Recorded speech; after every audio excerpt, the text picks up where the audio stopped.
Mwaramutse neza mwese. Distinguished our leaders, United Nations Resident Representative, Mr. Lamini Mane, members of the Diplomatic Corps, distinguished ladies and gentlemen. Let me start by saying how pleased I am to join you for the launch of the latest Household Living Conditions Survey. And I thank the presenters who are at this high table, and just wish to say that good numbers and good people don't lie.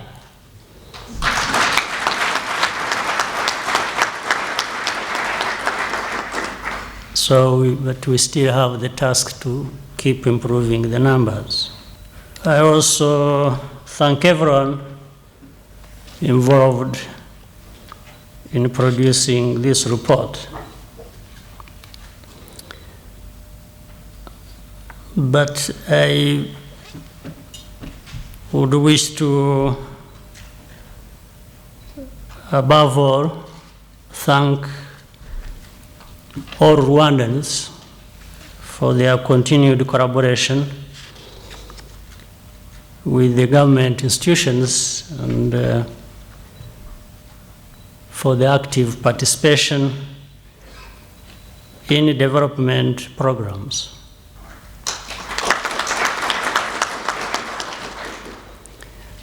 Policy making based on evidence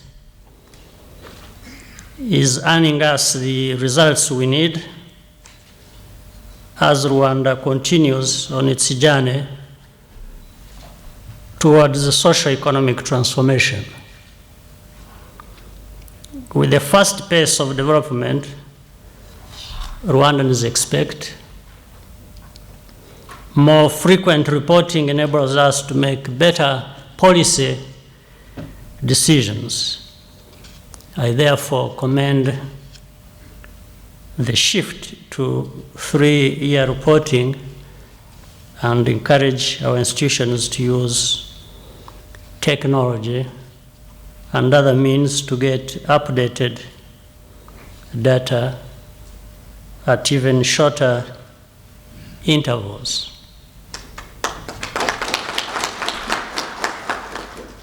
Today's survey results confirm what we see around us and the stories we hear directly from Rwandans of all walks of life in visits around the country.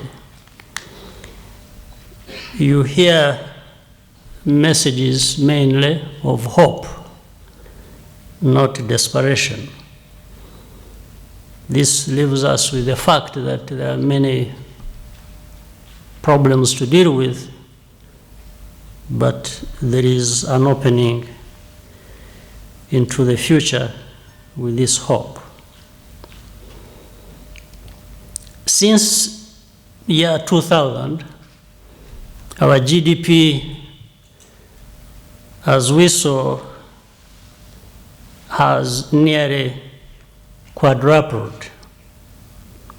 Agricultural production has grown twice as fast as the population, as we saw, and Rwandans own more assets than ever before.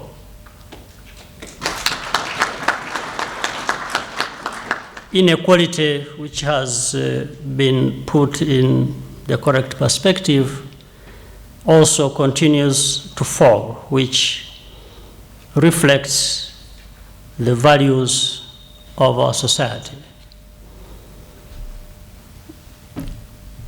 Among the results that stand out from this report is the rate of enterprise growth in rural areas, which has been significantly higher than even in towns and cities. This, even as Rwandans continue to migrate to urban areas at higher rates. This shows there is still so much value to unlock in our countryside, and that Rwandans can forge a bright future for themselves and their families, no matter where they choose to live and work.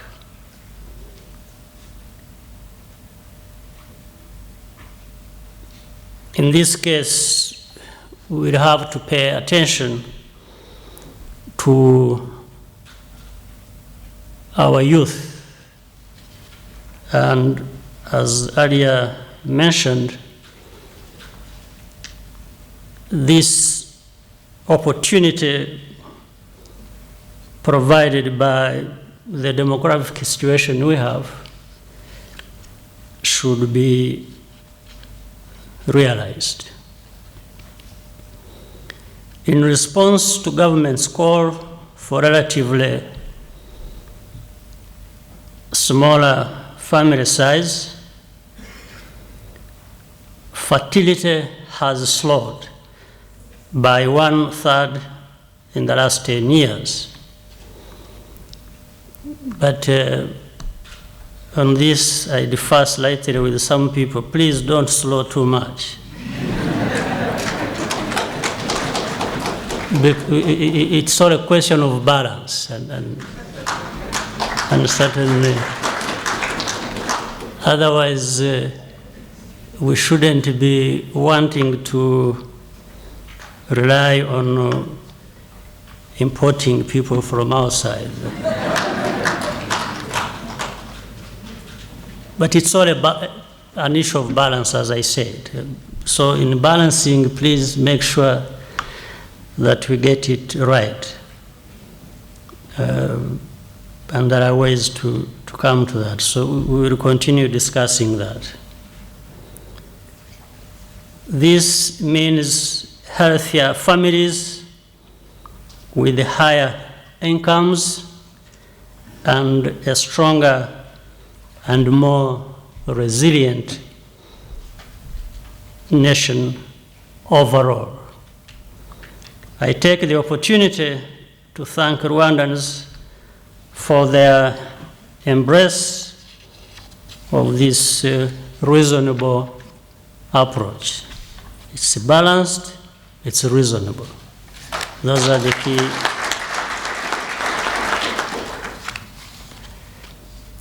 I'm also pleased to see that the biggest gains in literacy in last decade are among the most disadvantaged. This shows that the poorest are not being left behind, and they shouldn't, in the implementation of policy. In fact, focus has been there to this category, and we should maintain it. This trend extends to income and technology too. 10 years ago, almost none of the poorest 20% of Rwandans owned a mobile phone. Today, 1/3 of them do.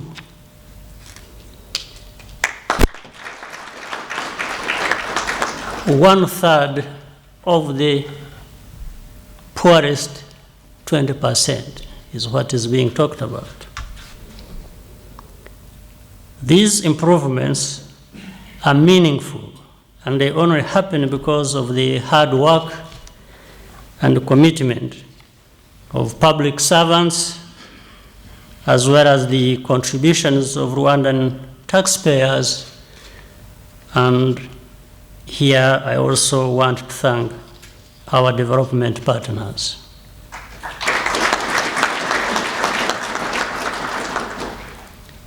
However, my reaction to these statistics is determination rather than satisfaction. I think it must be the same for all of you. We should be more determined, even if we are to be satisfied.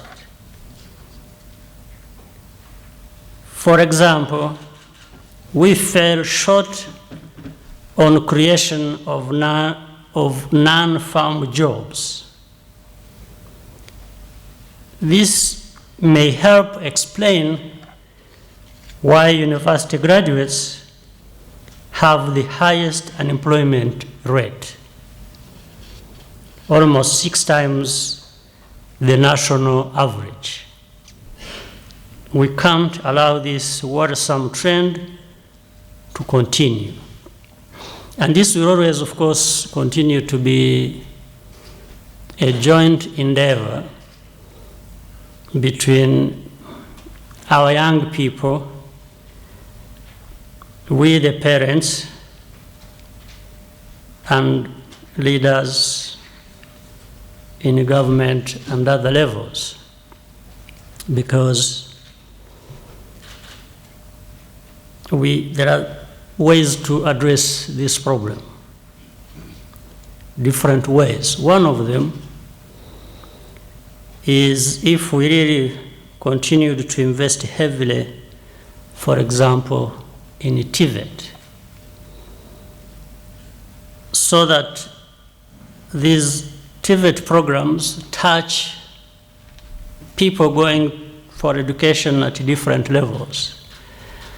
There you saw secondary school level, we saw university level. Having TVET programs touching those levels would reduce this problem significantly, because it doesn't help that you graduate from university and there is very little you can do when you are out there on the job market. So it really raises a question, what was it that you were prepared for, or people were preparing you for at these levels? What is it? I think TVET provides the kinds of skills that will help unemployment. So we will have to put focus on this. And I said it's a collaboration between these young people, because these young people must also have the attitude that, because an attitude can create problems. Some people think they should go to university even when they are not acquiring anything from there that will have them employed. So if they worked on this attitude and become more open, and then we at the other level encourage them, invest in what gives them these skills, I think we may make some significant progress. The only fitting response to this, therefore, and other remaining challenges is to get back to work and figure out how to significantly speed up progress towards the Rwanda we want and indeed deserve. Along with the rest of Africa, Rwanda has learned valuable lessons from the implementation of the MDGs, which have been a useful instrument in contributing to our vision. Key among these is that governments must take into account the aspirations of our citizens and internalize the ownership of development programs. We look forward to building on today's results in implementing the sustainable development goals that will be adopted this month. Before I conclude, I cannot miss mentioning one aspect. There are many. I have talked about the young people and their employment and so on, and what possibly among the things we can do. The other is this situation that we kept coming to of malnutrition. I think to some extent this is out of our own carelessness, to some extent self-inflicted. And I want to tell our leaders here that we will have to, all of us pay attention to this in all shapes and forms, and make sure that we eradicate it, because we have the tools to do that. We can't afford, I'm not sure anybody enjoys seeing a big part of our children population stunted when we have means to prevent that or to deal with that. So please, I call upon you and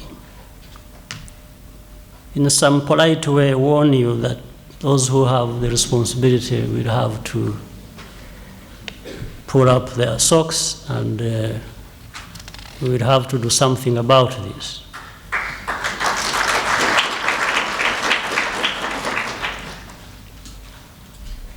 So we see a lot of improvement in agriculture, and you are aware of a cow per family. You see chickens running around in rural areas. You see vegetables. You see, it's about putting all that on the plate and making sure that your child has something to eat. All right?